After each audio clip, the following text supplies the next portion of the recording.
The idea of the hatchery is a place for students to come where ideas hatch.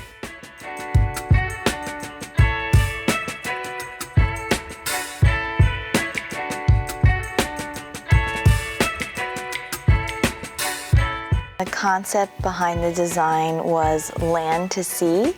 So when you come in, the carpet goes from green to a dark blue, and the design in the ceiling has some waves, and there's pebble wall covering behind us.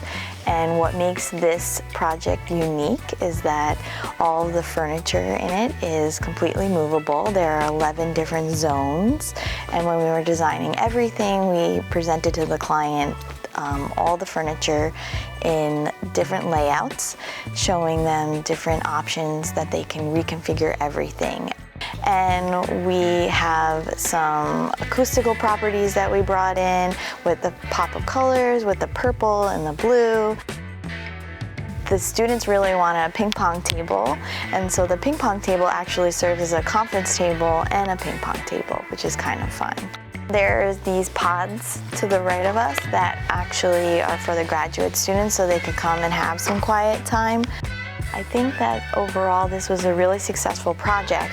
Getting to pick out the ceiling tiles and the wall covering and the carpet and putting like a full package together through our department was very exciting for us. So I hope that the students really enjoy it, and we're very proud of it, so we're very happy.